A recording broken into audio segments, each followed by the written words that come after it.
So you sign up for the 500-mile Camino de Santiago walk. Yuppie! So that means that you signed up to think, act, perform, and eat like an athlete. And that's what we're gonna talk today. Yeah. How to get the energy to walk and finish the Camino de Santiago. While eating your way across Spain. Said Erica, and she knows. So in today's episode, we're gonna talk about important breakfast and healthy options of food that not only on Camino de Santiago.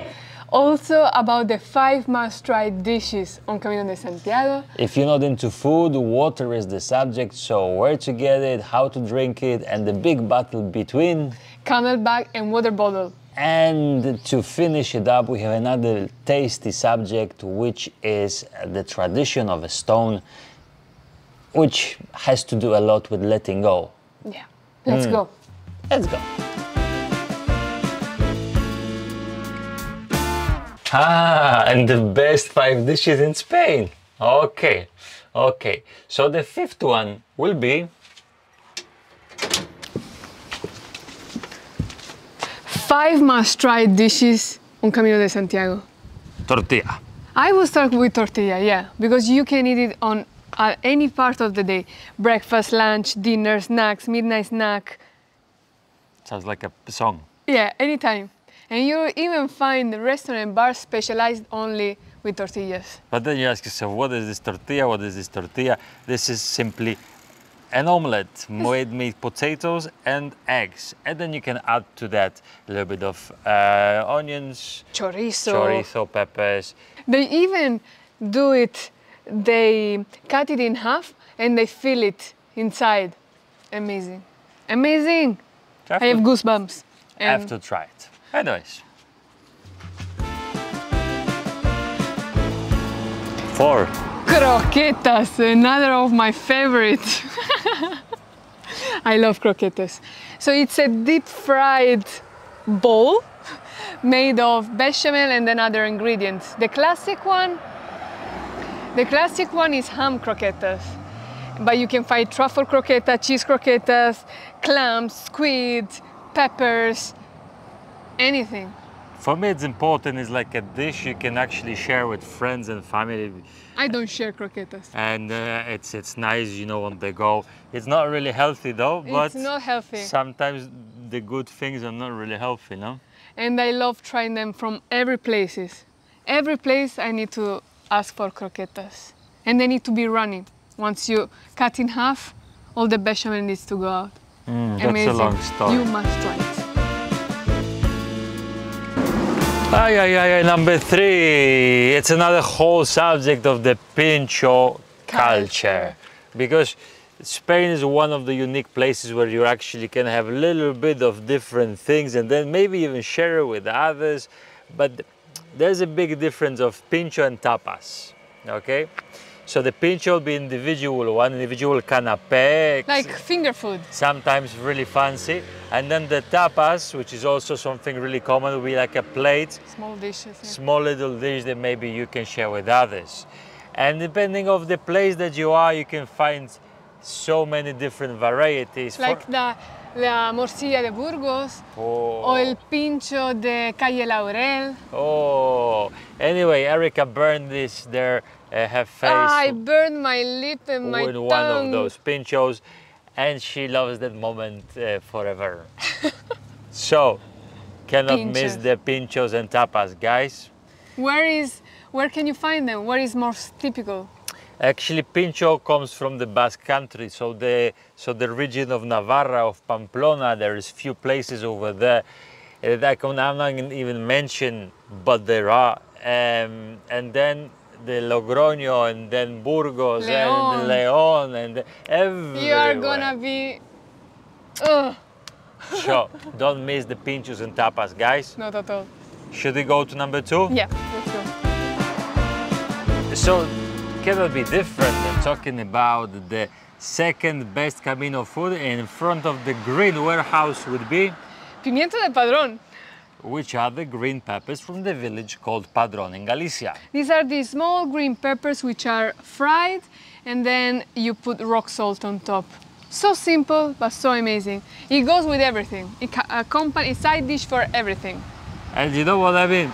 There is even a saying, pimientos de padrón, uno pica, otro no, but you can find the spicy peppers inside. They say Yeah, it's like a game. At least one is one and spicy. Oh, it's spicy. Oh.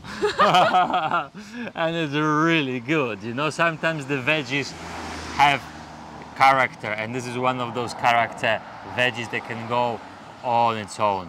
Yeah. Yeah? Yeah. Oh. Which one is your favorite food? Which one are you looking forward to try, or which one you are not looking forward to try? Put it down in the comments. Let's open the conversation. And if you're still not subscribed, subscribe. So saying bye-bye to the Japanese porch, we have the last dish for you. The dish of the dishes. The taste of the tastes. The Galician octopus, pulpo alla gallega.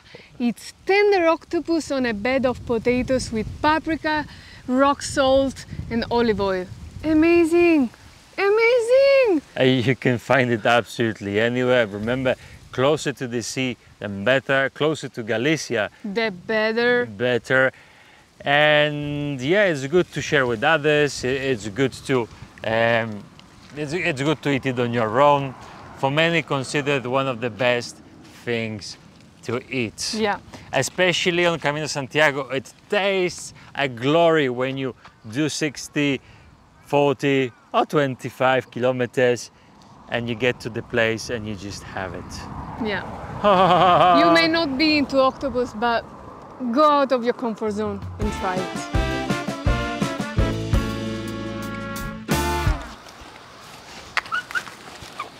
So Spain is famous for its vibrant, diverse food culture that is different from region to region.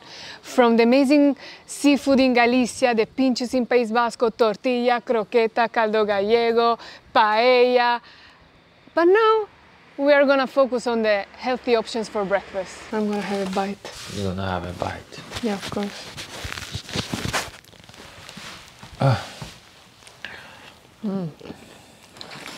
Breakfast. Let's talk about breakfast. And sometimes when you're in Camino, not sometimes, but really often when you're in the Camino having your desired breakfast, it's impossible. Because maybe I would like to have a full English breakfast and I cannot have like it. Pancakes with the... with the bacon and the maple syrup. Impossible, impossible. You know, when you travel yourself, like we now in Japan, for our breakfast we have this massive, look at the size of this bread. How tall it is, how thick it is. So yeah, you have to adjust, keeping in mind that your body will need a lot of energy to perform for a long time. You need stamina, you need energy.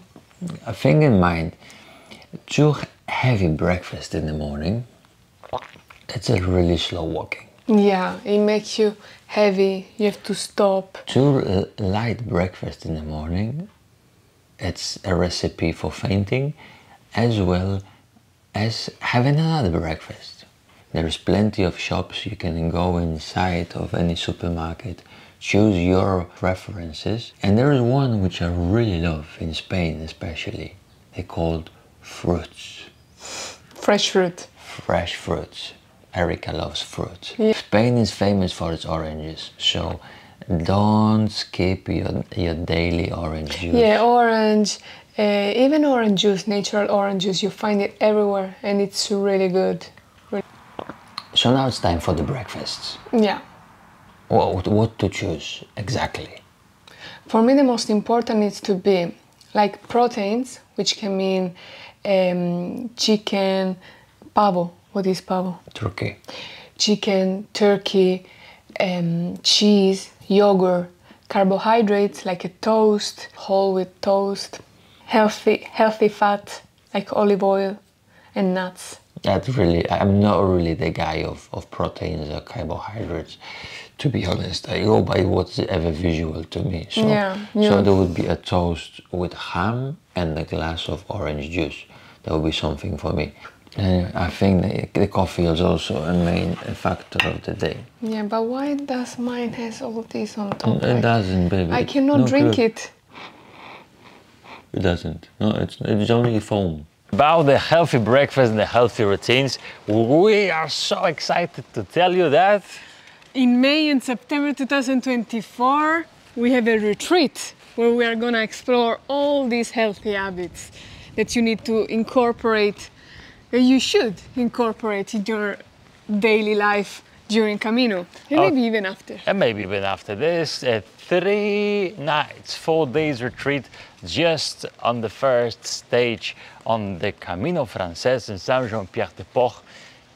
If you're coming from far away, come stay with us, fight your jet lag, get into Camino spirit, and from there you can start the beautiful journey on the Camino de Santiago. We're not gonna meet there the first time. We're gonna have a Zoom calls from the beginning of the year, preparing you and preparing ourselves for Like daily stages, food care, what to pack, anything that you need help with will be there. come. Be fun! Be fun. In the descriptions, we're gonna have a link. Put your interest there. And this is the ultimate fight between the camelback, which is me, And the water bottle, who is me? and let's see who's gonna win. Easy of use. I'm a straightforward screw cap design. And I'm hands-free drinking from the mouth valve. Let's call it a draw. Refilling convenience.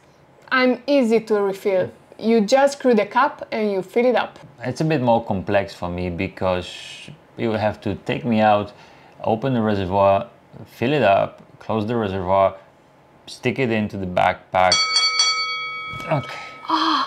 Cleaning. I'm easy to clean and I'm dishwasher friendly. You will need to regularly clean the reservoir hose and the bite valve. Yeah. Bit time consuming. It's time consuming, you think? Hydration monitoring. You can easily see how much water is left in the bottle.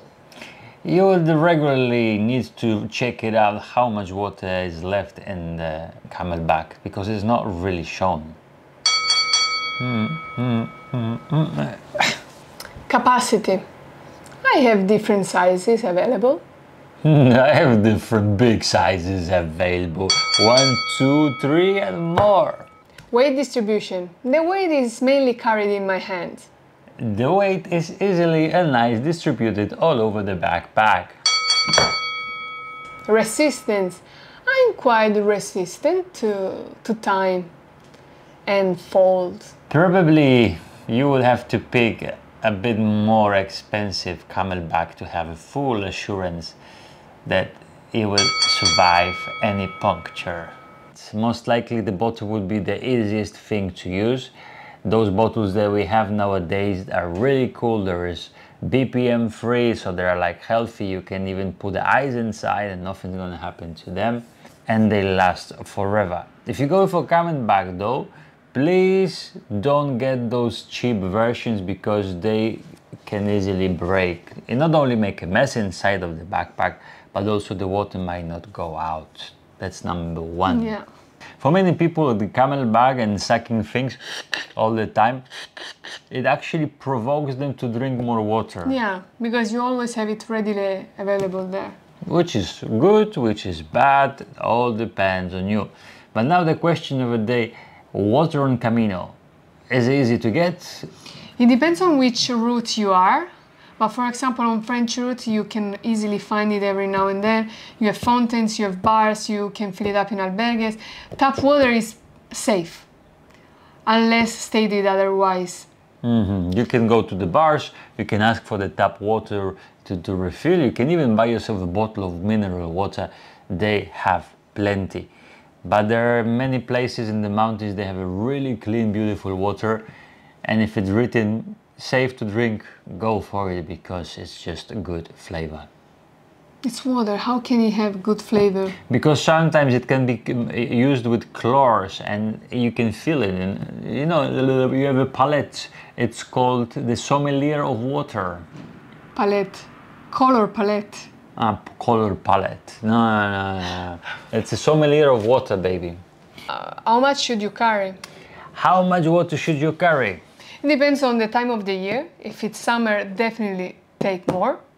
If you are in La Meseta, take more because you don't have many points to get water. But otherwise, you are good to go with 2 liters. Well, I drink a lot. You are good with 1 I'd say liter. 1 liter with me, and many stages I can refill the plate. I don't like to risk it, so I always go with 2 liters. And also really important thing, remember that before the Camino, the hydration is important. So Like before starting. Before in the early morning, get yourself, drink 2 cups of water maybe, get your body hydrated.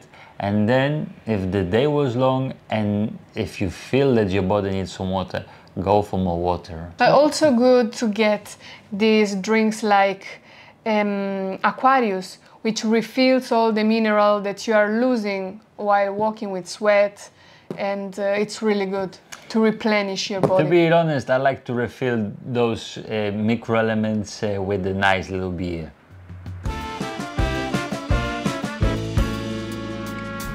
And I think that now the moment of reflection comes, not only in this video, but also in the Camino, the reflection on accompanied by the stone tradition, which is the idea of putting in the physical shape all your burdens, all your fears and worries, or maybe hopes or wishes, and take it with you on the Camino, because there are special places where you can actually live it, metaphorically taking that burden away from your shoulders. Yeah, the most iconic one is the Cruz de Ferro, but all the Camino it's full of these places where you can get rid of this burden physically, because you are carrying it with you and then you leave it, but also emotionally getting rid of that burden. Because for many people, this journey is about letting go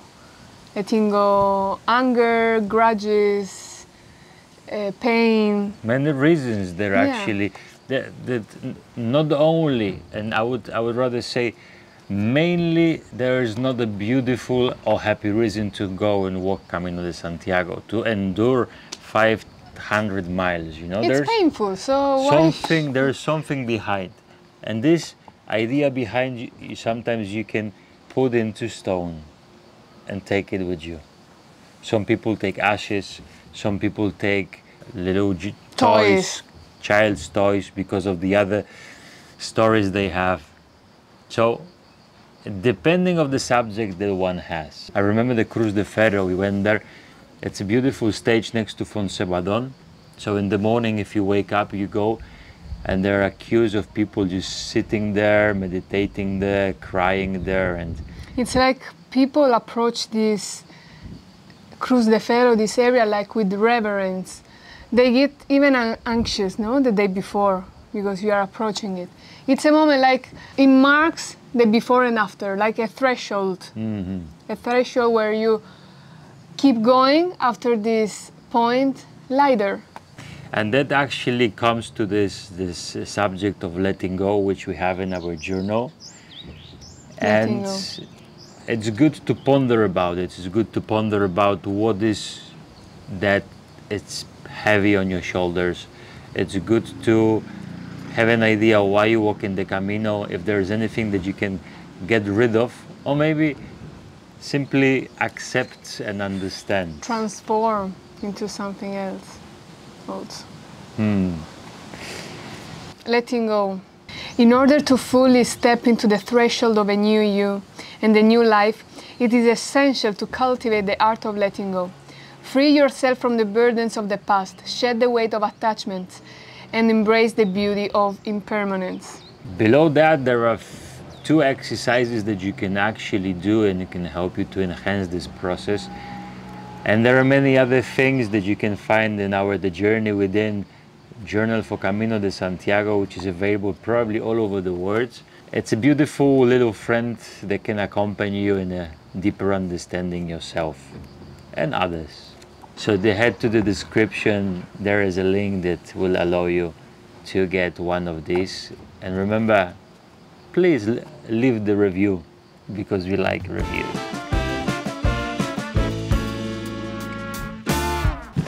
Guys, conclusion time.